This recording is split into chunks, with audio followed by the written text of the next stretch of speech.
안녕하십니까. 안녕하십니까.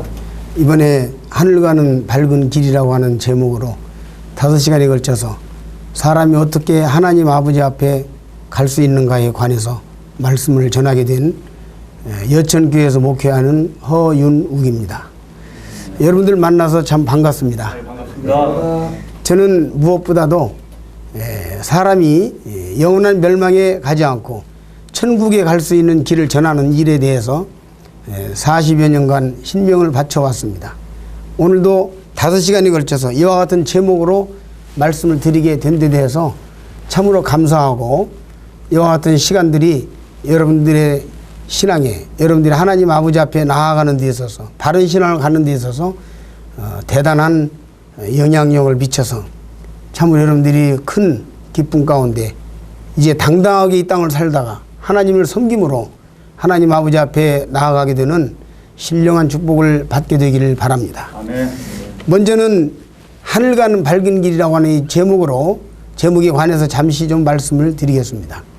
우리 선진들이 참 이 땅에 험난한 삶을 살면서 슬프고 고통스럽고 힘든 이와 같은 세상에서 하늘 가는 밝은 길이라고 하는 이 분명한 천국에 대한 소망, 하나님 아버지 앞에 내가 나아간다고 하는 인생에서 고난과 아픔과 눈물과 괴로움은 한시적이고 잠시 있다가 사라지는 것이며 영원한 천국은 끝없이 영원히 계속될 무궁무진한 놀라운 기쁨과 평강이 있는 아름다운 세상이 있다고 하는 것을 우리 선진들이 알고 참 가까이 우리가 많은 순교자들이 하늘 가는 밝은 길이 내 앞에 있으니 슬픈 일을 많이 보고 늘 고생하여도 이와 같은 찬송을 부르면서 고난의 길을 이기고 항상 기뻐하고 범사에 감사하는 가운데서 하나님 나라의 소망을 두고 살아갔던 이 선진들의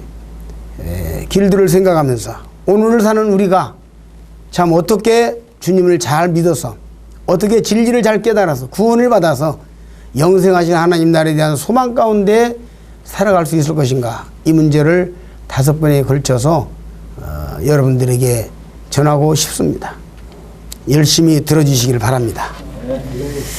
이제 하늘 가는 밝은 길이라고 하는 큰 제목 속에서 오늘 첫 번째 시간에는 사람은 왜 죄인인가, 이 문제에 관해서 말씀을 드리겠습니다. 먼저 우리 하나님 말씀 로마서 5장 12절에 있는 말씀을 찾아보시도록 하겠습니다.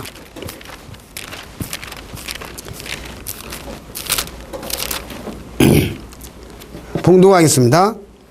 이러므로 한 사람으로 말미암아 죄가 세상에 들어오고 죄로 말미암아 사망이 왔나니 이와 같이 모든 사람이 죄를 지었으므로 사망이 모든 사람에게 이르렀느니라. 이 말씀은 성경의 많은 말씀 중에서 사람이 왜 죄인인가에 관해서 가장 확실하게 보여주는 말씀 중에 하나입니다. 한 사람으로 말미암아 죄가 세상에 들어왔다. 하나님께서 본래 이 세상을 창조하실 때 이와 같이 살기가 힘들고 고통스러운 슬픈 죄악이 창궐한 이와 같은 세상을 짓지는 않았습니다. 하나님께서 에덴 동산을 지으실 때, 그 속에 인간을 지으실 때 벌거벗어서나 부끄러워 아니하는 참 죄가 없고 아름다운 놀라운 행복한 삶으로 살도록 그렇게 지으셨습니다. 그런데 이제 거기에서 사단이 개입해서 선악과를 따먹음으로 말미암아 이제 인간이 하나님과 등 돌린 사건이, 하나님의 말씀을 거역한 사건이 에덴 동산의 선악과 사건입니다. 이 선악과 사건을 통해서 인간은 하나님을 등 돌리고 자기 마음대로 가버렸습니다. 여기에서 한 사람으로 말미암아 죄가 세상에 들어왔다. 그래서 아주 쉽게 이것을 풀어드린다면 이렇습니다. 우리 조상 아담은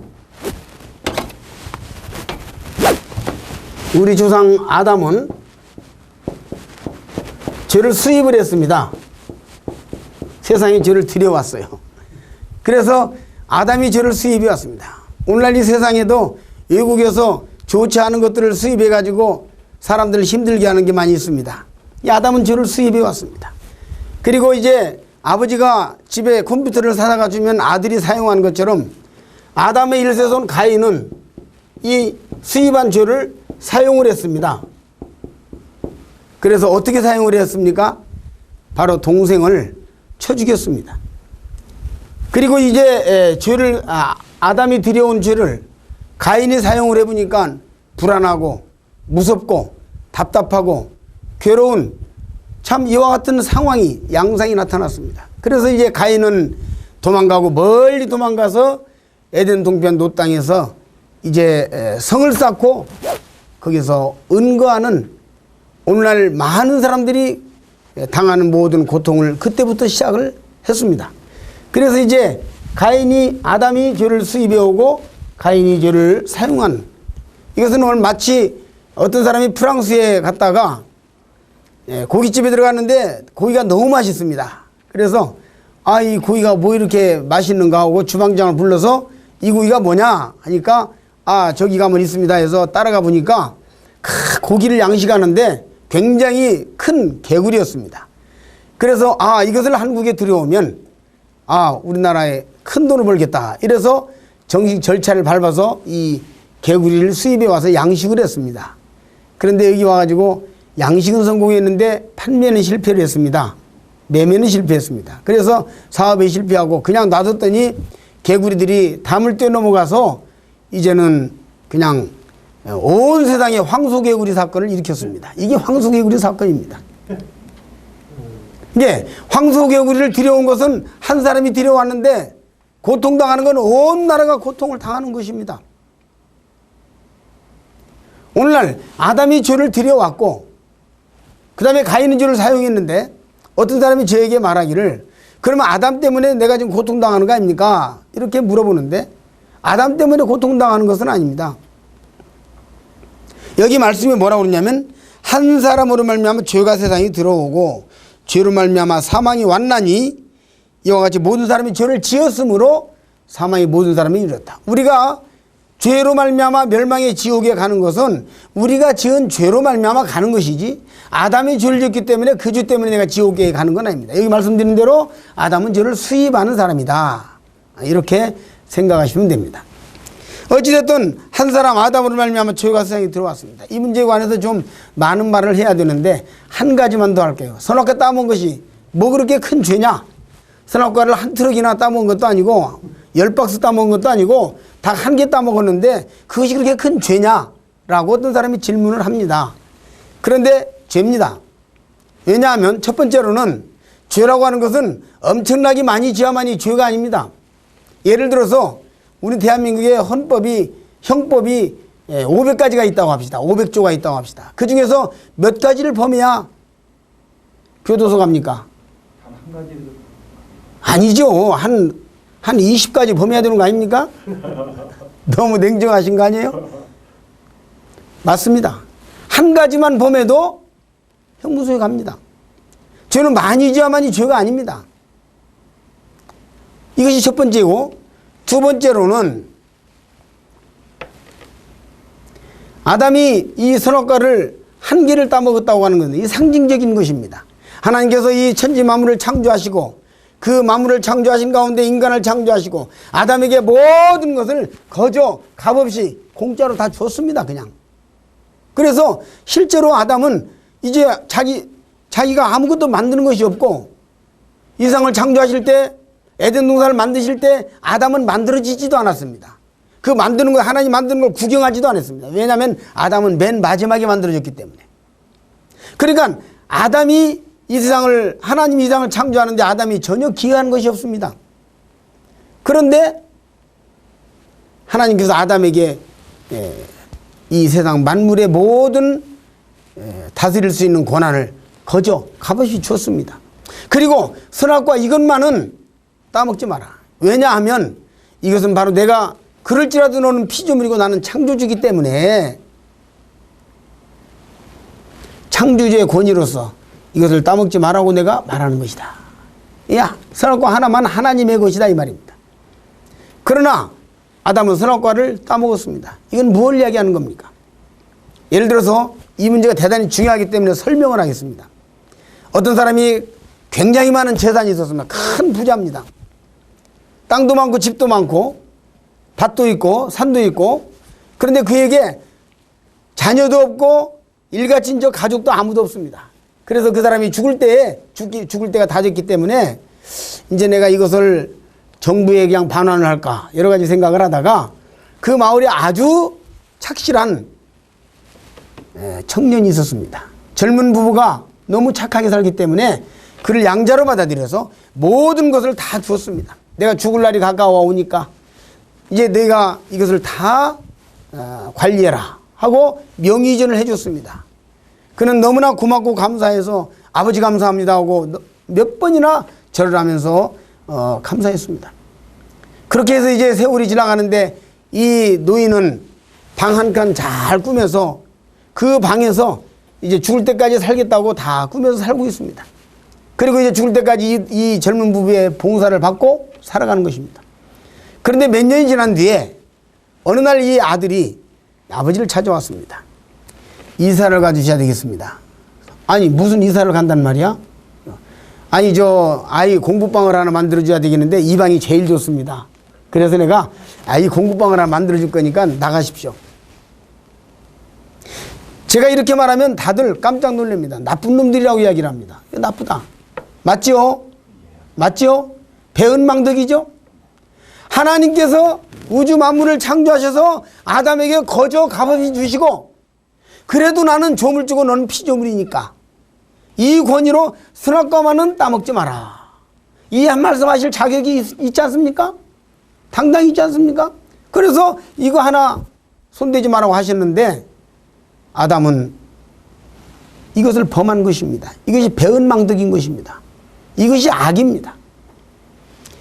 이사야서 1장에서는 1장 2절에서는 하늘이여 들으라 땅이여 귀를 기울이라 여호와께서 말씀하시기를 내가 자식을 양육하였거늘 그들이 나를 거역하였도다.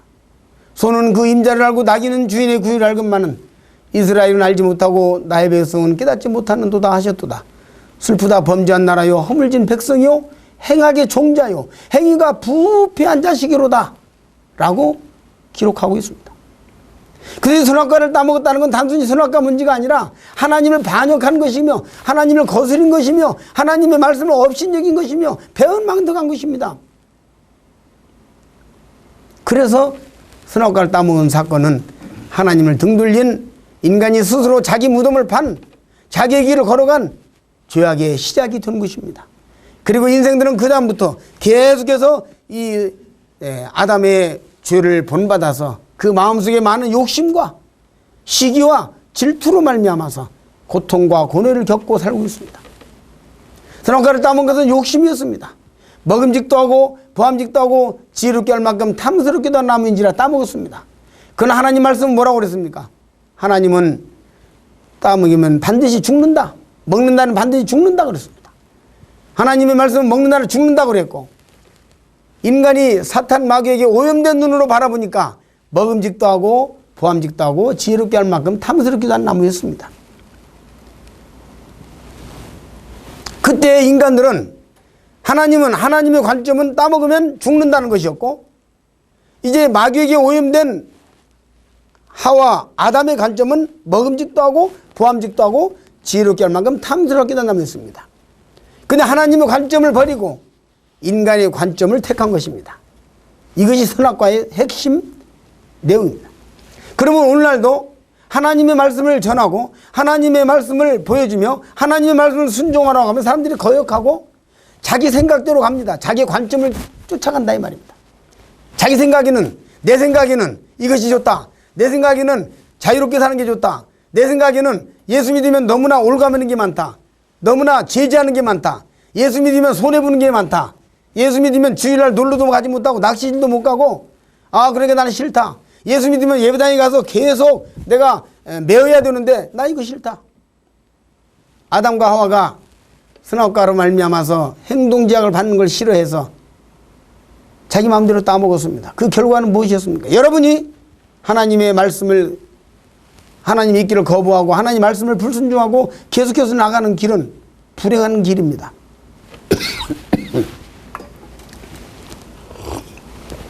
그것은 스스로 영원한 멸망의 지옥을 택하는 것입니다. 이제 우리 신약의 다른 말씀들을 더 보면서 생각을 해보겠습니다. 그래서 로마서 3장 10절에서는 분명하게 기록한 바 의인은 없나니 하나도 없으며, 그러므로 아담 이래로 이 세상에 의인은 없나니 하나도 없다고 말씀하셨습니다. 전도서 7장 20절에 보게 되면 선을 행하고 죄를 범치 아니하는 의인은 세상에 아주 없느니라 그랬습니다. 여러분, 나는 죄 없다, 나는 완전하다, 전혀 죄를 짓지 않았다고 생각하시는 분 계십니까? 예, 아무도 대답을 못 하십니다. 제가 이제 전도하면서 많은 사람들을 만납니다. 그런데 제 앞에서 나는 죄인이 아니라고 우기다가 당한 사람 많습니다. 제가 어떤 분이 절대로 나는 죄를 짓지 않았습니다. 내가 뭘 잘못했습니까? 남에게 해끼치지 않고, 남한테 내가 도둑질도 안 하고, 선하게 살고, 사람들에게 내가 나쁜 놈소리 안 듣고, 동네에서 내가 칭찬받고, 사람들이 나를 존경하고, 내가 오늘날까지 선한 양심으로 깨끗하게 살았는데 나만큼만 사세요. 뭔 죄가 있습니까 내가? 이렇게 말하는 사람을 제가 만났습니다. 그래서 제가 물었습니다. 아무 죄도 짓지 않았습니까? 전혀 잘못이 없습니까? 그랬더니 잘못 한 것도 있겠죠? 이렇게 말했습니다. 그러면 지옥 갑니다. 했을 때 그는 고개를 숙이고 나도 죄인입니다 하고 고백을 하는 것들을 저는 수없이 많이 겪었습니다. 어떤 아주머니는 제 앞에 와서 내가 시골에 살면서 땀 흘려서 고생고생해 가면서 내 몸으로 돈 벌어서 자식들을 가르치고 정직하게 살았는데 왜 내가 죄인이냐고 저한테 달려들었습니다. 그래서 제가 물었습니다. 그럼 얼마나 정직하게 살았냐? 내가 남의 호박 하나도 안 따먹었다고 이야기를 했습니다. 그렇습니까? 남의 호박 하나도 안 따먹었습니까? 또 뭔 했습니까? 내가 앞에 있는 개미 한 마리도 안 밟아주겠다고 얘기했습니다. 그래서 개미 있는가 보고 피해 다녔대요. 그래서 제가 뭐라고 얘기했습니까? 앞에 있는 개미를 밟지 않기 위해서 옆으로 피하다가 옆에 있는 개미를 밟았으면 어떻게 하실 겁니까? 하니까 그분이 말을 하지 못했습니다. 그냥 하나님 아버지 앞에서 제가 죄인입니다 하고 편안하게 고백하시면 됩니다. 하나님은 정직한 자에게 은혜를 베푸신다고 그랬습니다. 천부에 의지 없어서 손들고 옵니다. 주 나를 박대하시면 내 어디 가리까? 하나님의 은혜가 죄인입니다. 하나님, 내가 정직하게 산다고 살았지만 그래도 죄인입니다. 하나님의 내가 알고 지은 죄 모르고 지은 죄, 나에게 수많은 죄가 있습니다. 나를 불쌍히 여기시옵소서. 정직하게 하나님 앞에서 죄인인 걸 고백하고 나와야 은혜를 입는 것입니다. 요한복음 8장 44절에는 대단히 놀라운 말씀이 있습니다. 8장 44절, 너희는 너희 아비 마귀에게서 났으니 너희 아비의 욕심을 너희도 행하고자 하니라. 너희는 너희 아비 마귀에게서 났다. 성경에서 죄인이라는 말은 굉장히 두려운 뜻이 있습니다. 너희는 너희 아비 마귀에게서 났으니, 그래서 성경에서 죄인이라는 뜻은 마귀의 자식이라는 뜻입니다. 마귀 자식이라는. 마귀 자식이라는 뜻이 있어요. 너희는 너희 아비 마귀에게서 났으니 너희 아비 욕심을 너희도 행하고자 하느니라. 그래서 인간이 죄를 짓는 건 마귀를 닮아서 죄를 짓는 거예요. 하나님의 천사장이었던 이 마귀가 어느 날 하나님을 천사장이었던 루시퍼가 하나님을 향하여 반역을 일으켜서 수많은 천사들을 데리고 반역을 했습니다. 그 따라간 천사들이 귀신이고, 그 다음에 거기에 루시퍼가 이제 마귀가 되었습니다. 그래, 이 죄인이라는 뜻은 마귀 자식이라는 뜻인데, 그래서 이 마귀는 하나님을 거스리는 자, 하나님을 대적하는 자, 욕심을 내는 자, 죄를 짓는 자와 같은 뜻인데, 그래서 인간이 마귀를 닮아서 너희는 너희 아비 마귀에게서 났으니, 마귀의 자식이기 때문에 마귀 따라서 죄를 짓는 겁니다. 저를 아는 모든 사람들은 이야기를 합니다. 저의 가족을 아는, 제가 6남매인데요. 5남 1녀입니다. 근데 저희 아버님을 알고 저를 아는 사람들은 누구나 우리 친척들이 저를 만나면 85년도에 돌아가신 저희 아버지를 보는 듯 하다고 합니다. 너무너무 똑같다는 겁니다. 키도 똑같고 얼굴도 똑같고 말하는 것도 똑같고 목청까지 걸어가는 걸음걸이까지 무슨 제가 재능이 있다면 그 재능까지 모든 게 거의 막 100%나 이렇게 말을 합니다. 닮았어요. 여러분, 그러면 제가 나는 아버지를 닮자, 아버지는 이렇게 걸음 걸었으니까 나 이렇게 걸었고, 아버지는 이런 목소리를 했으니까 나도 이렇게 목소리를 꾸미자. 그렇게 해서 제가 아버지를 닮은 겁니까? 그렇습니까? 그냥 자연스럽게 살면 저절로 아버지의 모습이 나오는 것입니다. 인간이 죄를 짓는데 죄를 짓기 위해서 노력할 것이 없어요. 아, 나는 죄를 지어야 되겠다. 성질을 내야겠다. 신경질을 내야겠다. 아내에게서 신경질 내고 짜증 내야 되겠다. 사람들한테 내가 화를 내야 되겠다. 그렇게 안 해도 살다 보면 자연스럽게 죄가 나오는 것입니다. 그렇죠? 예. 그래서 내가 하지 말아야 되겠다는 것은 잘 안 되는데, 그죠? 내가 해야겠다는 것은 잘 안 되는데 하지 말아야 되겠다는 것은 잘 되는 것입니다. 제가 저희 아버지의 모습을 억지로 흉내내는 것이 아니라 제가 자연스럽게 살면 저희 아버지의 모습이 나오는 것처럼 인간이 죄를 짓는 건 자연스러운 것입니다. 그래서 사람들이 나는 왜 마음이 흔들릴까? 유치원 어린이가 일기를 씁니다. 나는 아빠 말씀을 잘 듣고 싶은데, 엄마 말씀을 잘 듣고 싶은데 왜 잘 되지 않을까? 나는 친구들과 싸우지 않겠다고 여러 번 했는데, 여러 번 약속했는데 왜 잘 되지 않을까? 나는 문제가 있는가 봐. 이런 일기장에다가 일기를 쓰는 것입니다. 인간의 가장 고민은 뭐냐면 마음먹은 대로 안 된다는 것입니다. 정직하게 안 된다는 것입니다. 착하게 하려고 해도 안 된다는 것입니다. 그 괴로움이고 번뇌입니다. 결혼할 때, 추울 때나 더울 때나 부할 때나 가난할 때나 일정한 예절을 지키고 사랑하고 뜨겁게 살겠느냐, 다 그렇게 대답을 합니다. 그렇지만 살다 보면은 안 되는 것입니다. 이게 누구든지 다 비둘기집을 짓고 아름답게 살고 싶지만 그것이 안 되는 거예요. 그것이 괴로움이에요. 그래서 괴로워하는 것입니다. 이건 죄악입니다. 마귀가 시킨 대로 마귀 자식이기 때문에 마귀를 닮아서 마귀 따라서 자연스럽게 죄를 짓는 것입니다. 사람들은 말을 합니다. 힘센 사람이 때리면 되는 것이지 뭐 때렸다고 그렇게 죄라고 해야 되나? 죄라고 하면 하는 것이고 아니면 아니라고 말을 합니다. 그러나 여러분 생각해 보십시오. 여러분 도둑 맞아 봤습니까? 도둑 맞아 봤습니까? 도둑 맞으면 기분이 좋아요, 나빠요? 기분 나쁘죠? 예. 그러니까 도둑질하면 죄가 되는 거예요. 누군가가 나를 때리면 기분이 좋습니까, 나쁩니까? 그러니까 남을 때리는 게 죄가 되는 거예요. 그죠? 예. 누가 뒤에서 나를 비방을 하고 비난을 하면 기분이 좋습니까, 나쁩니까? 그러니까 내가 남을 비방하는 게 죄가 되는 거예요. 이해되십니까? 그래서 이 죄 문제를 알리면 양심적인 문제를 자 이렇게 생각해 보면 답이 나옵니다. 너희는 너희 아비 마귀에게서 났다. 또 시편 51편 5절에 보면 내가 죄악 중에 출생하였으며 모친이 나를 죄 중에 잉태하였나이다. 사람은 태어날 때부터 죄인입니다. 그래서 제가 어디서 보니까 엄마가 아기를 이렇게 하는 거 젖을 먹이다가 놔두고 젖 먹이는 다른 아기를 젖 먹는 아기한테 다른 아기를 이렇게 젖을 먹이니까요, 아이 젖 먹이 아기가 막 아기를 막 잡아다니면서 왜 내 걸 먹냐 이거죠. 그런 걸 제가 봤습니다. 벌써 욕심이 있습니다. 이것이 커서 뭐가 됩니까? 이것이 욕심 때문에 세상이 시끄럽고, 그렇죠? 욕심 때문에 가정이 시끄럽고, 욕심 때문에 세상이 시끄럽고, 욕심 때문에 나라가 시끄럽고, 온 세상이 이 욕심 때문에. 그래서 아까 요한복음 8장 44절 너희는 너희 아비 마귀에게서 났으니 너희 아비의 욕심을 너희도 행하고자 하느니라.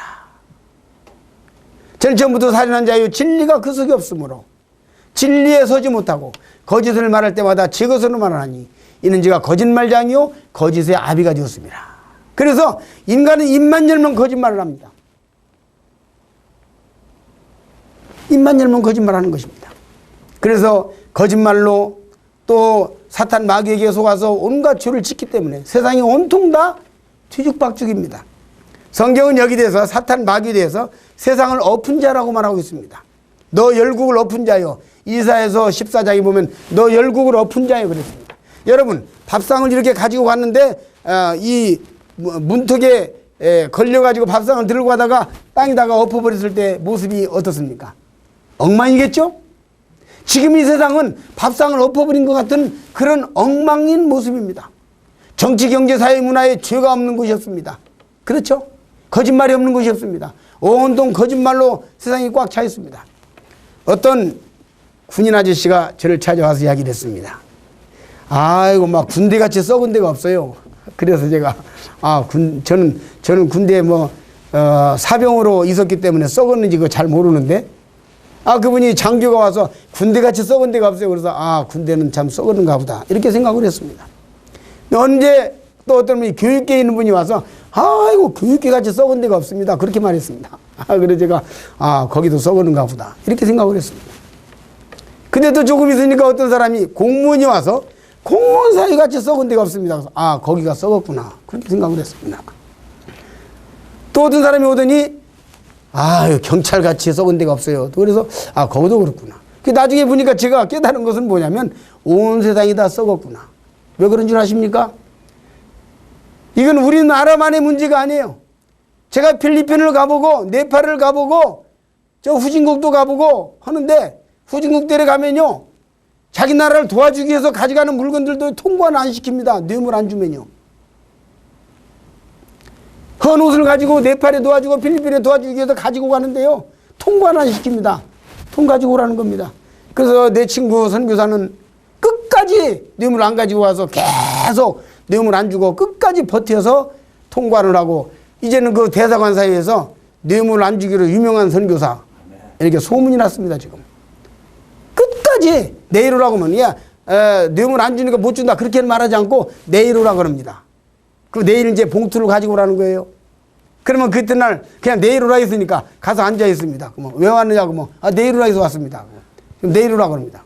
그것도 그때날 또 가서 앉아 있습니다. 그럼 왜 왔냐고 내일 오라 해서 왔습니다. 한 10번까지 하니까 주더래요. 그래가지고 소문이 났어요.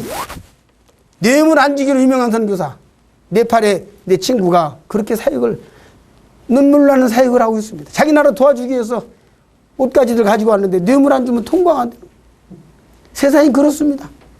그러면 선진국은 낫습니까? 영국 신사라고요? 천만의 말씀이에요. 아무리 우리는 축구에 저도 축구장을 부시지는 않습니다. 영국의 홀리건들이 얼마나 축구장을 부시고 무섭죠? 세상에 신사는 없습니다. 왜? 로마서 3장 10절에 의인은 없나니 하나도 없다고 말씀하셨기 때문에 모든 사람은 죄인입니다. 세상에 구원받지 않아도 되는 사람 하나도 없습니다. 하나님 앞에서 죄 용서받지 않아도 되는 사람은 한 사람도 없는 것입니다. 다 죄인입니다. 이것을 깨닫는 것이 가장 근본적인 것입니다. 하나님 앞에서 내가 정말 죄인이구나. 내가 구원받지 않으면 나는 지옥 갈 수밖에 없는 죄인이구나. 이것을 깨닫는 것이 신앙의 가장 기초입니다. 이것은 무엇을 의미합니까?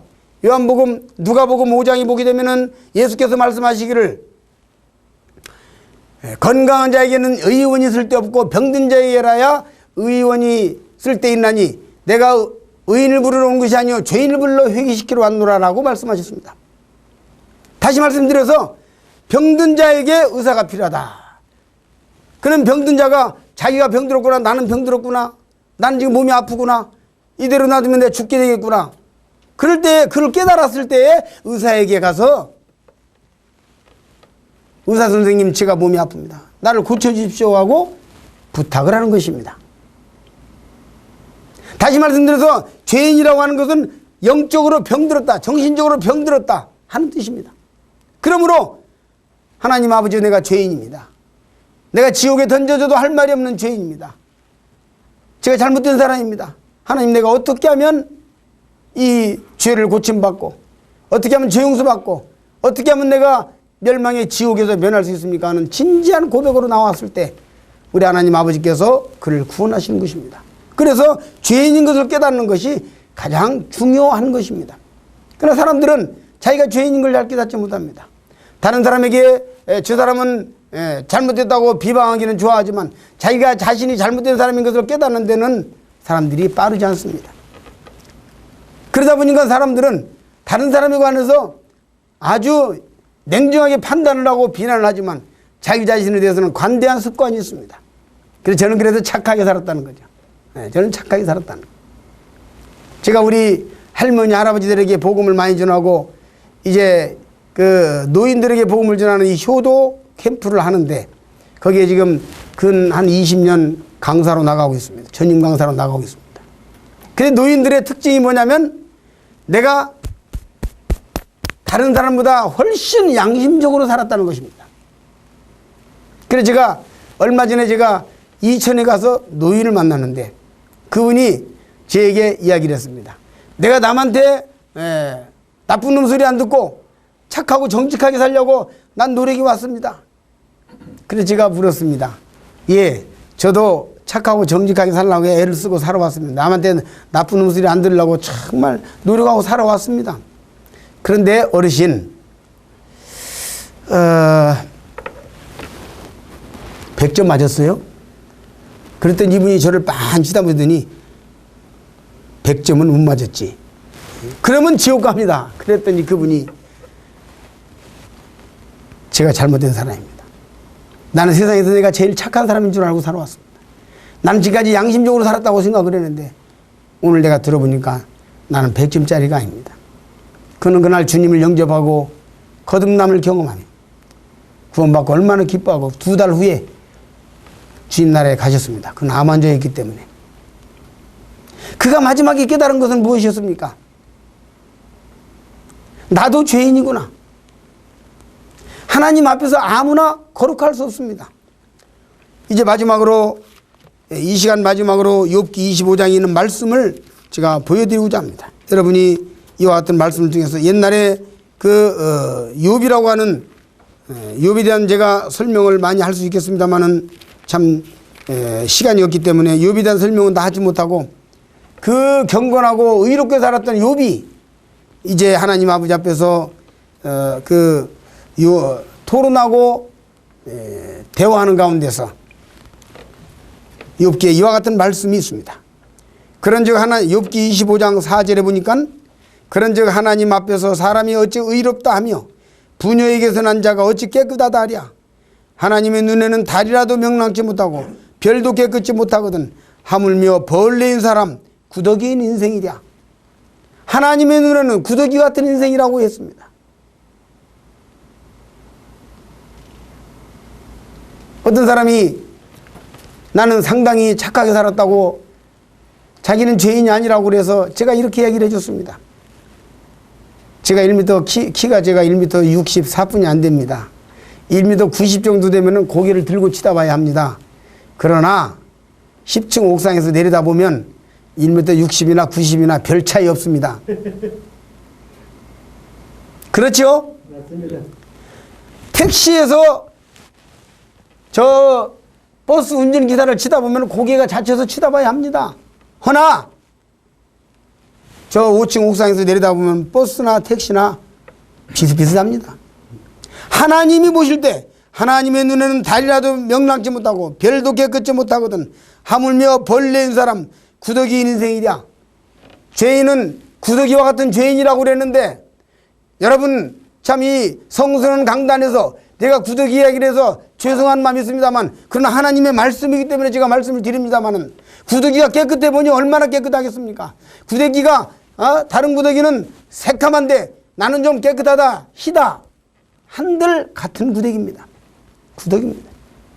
하나님이 말씀하시기를 인생은 누구나 다 죄인이라고 하셨고 하나님이 말씀하시기를 하나님의 눈에는 달이라도 명랑치 못하고 별도 깨끗지 못하거든 하물며 벌레인 사람 구더기인 인생이랴 이렇게 말씀을 하셨는데 하나님 아버지 앞에 무릎을 꿇고 하나님이여 내가 죄인입니다. 하나님의 불쌍한 죄인을 용서하여 주시옵소서.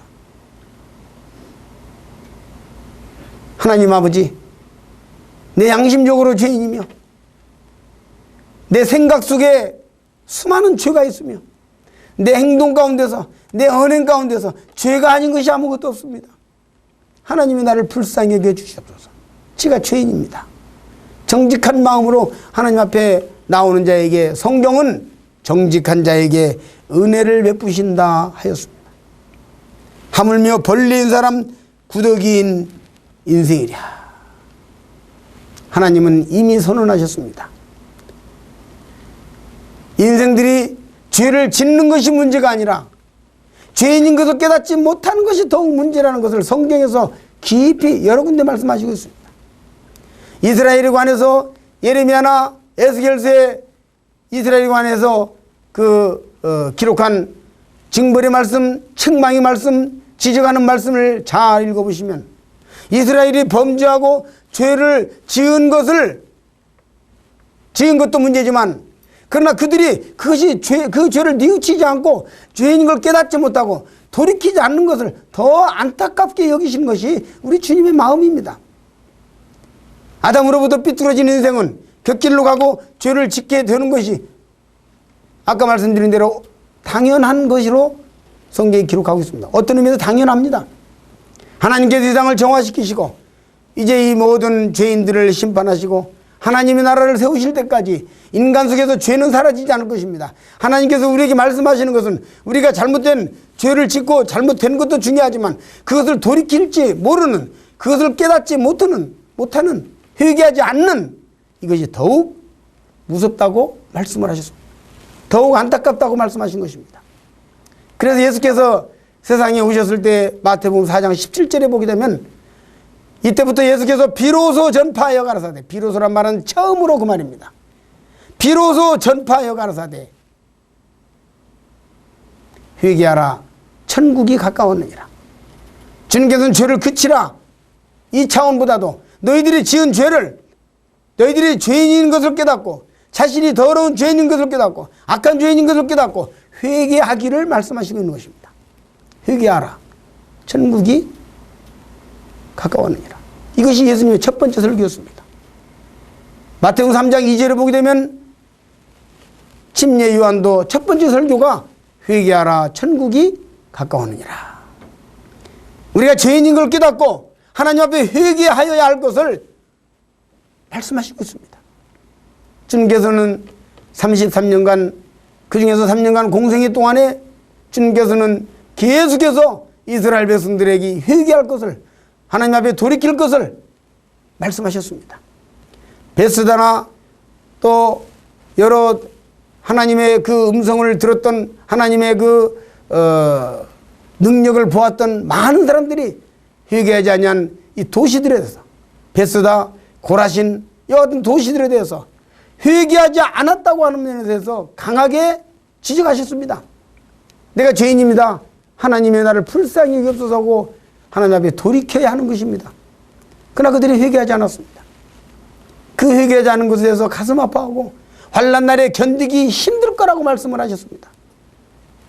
저는 이 시간에 말씀을 마감하면서